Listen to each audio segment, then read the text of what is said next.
বাংলাটাকে বাংলার রাজনীতির খোরাকের জায়গায় নিয়ে গেছে।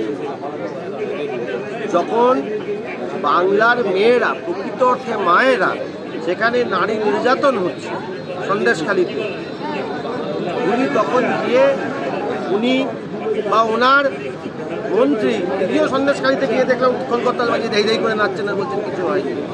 এইটা না, যে নারীদের মায়েদের নির্যাতন হয়েছে তাদের বাড়ির সামনে গিয়ে দেই করে নাচতে বলবেন।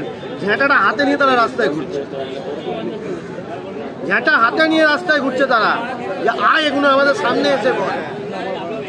কোনো অনুষ্ঠানে যে কেউ যেতেই পারে, ভালো অনুষ্ঠানে, যেখানে নাম্বার 1 খুব পপুলার অনুষ্ঠান মায়েরা দেখেন, কোন পরিস্থিতিতে যাচ্ছে, যেখানে নারী নির্যাতন চলছে সন্দেশখালীতে। সন্দেশখালী একবার গেলে পারতেন তো, সন্দেশখালীতে যেখানে প্রকৃত অর্থে নির্যাতনগুলো হয়েছে সেখানে শেখ শাহজাহানকে দিনের পর দিন প্রোটেকশন না দিয়ে উনি তো যেতে পারতেন না। 56 দিন কেটে গেল শেখ শাহজাহানকে অ্যারেস্ট করতে। কিছুদিন আগে যখন হাইকোর্ট থেকে বলা হয়েছিল তখন কুণাল ঘোষ বলেছিলেন যে 5 দিনের মধ্যে অ্যারেস্ট হবে শেখ শাহজাহান। দেখলাম 3 দিনের মধ্যেই তিনি অ্যারেস্ট হয়ে গেলেন। কোথাও গিয়ে কি গোটা ব্যাপার? গোটা 100%। আচ্ছা, কুণাল বাবু কে সরকার? উনি সরকারের মন্ত্রী, সরকারের মুখপত্র, এমএলএ, কেউ একটা পুলিশ মন্ত্রী, নিজের পক্ষে পুলিশের সাব ইন্সপেক্টরও কি উনি? এসপিডিজি তো ছেড়েই দিলাম, ডিএসপি ছেড়ে দিলাম, উনি কেউ নন। কিন্তু উনি নিদান দিয়ে দিচ্ছেন কবে গ্রেপ্তার হবে। তার মানে যে কথাটা আমরা বারবার বলার চেষ্টা করছি, তৃণমূলে লুকিয়ে রেখেছিল শেখ শাহজাহানকে, সেটাই প্রমাণ করছেন উনি দান করছেন। উনি যত এগুলো বলবেন তত তৃণমূলের ভোট হরহর করে কমবে। আরো বলুন, আরো বলুন, আরো বলুন, যত উনি উল্টোপাল্টা মন্তব্য করবেন আর দাম্ভিকতা দেখাবেন, মানুষ সঠিক সময়ে গিয়ে তার প্রত্যুত্তর ভোট বাক্সে গিয়ে দিয়ে দেবে, কোনো চিন্তা করতে হবে। তো সেক্ষেত্রে আমরা দেখেছিলাম যে যারা অন্যায় করেছেন, এই নির্যাতনকারীরা, তাদেরকে অ্যারেস্ট করতে এতদিন সময় লেগে যাচ্ছিল।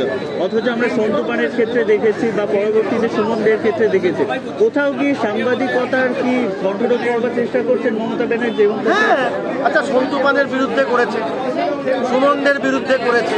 আজ শুনলাম সকালবেলা প্রকাশ তার বাড়িতে নাকি ওখানে গিয়ে পুলিশ করাচ্ছে। কি হবে? ভয় পেয়ে যাবে।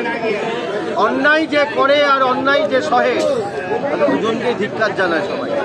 এবার অন্যায় সইছে হচ্ছে এই রাজ্য সরকার, অন্যায় করছে হচ্ছে তার গুন্ডা বাহিনী তৃণমূলের। সাংবাদিকদের কণ্ঠ রোধ করে ওই এমার্জেন্সি সময়কার জিনিস এখানে বাংলায় চলবে না। মানুষ জাগরিত হয়েছে। আজকে আপনি সাংবাদিককে একটা আটকাবেন, 10 জন যাবেন, 10টা সাংবাদিক আটকাবেন। আপনার আজকে ফেসবুক আছে, ইউটিউব আছে, আটকাবেন কি করে? মানুষের কণ্ঠস্বর তো আটকাতে পারছেন না এনারা।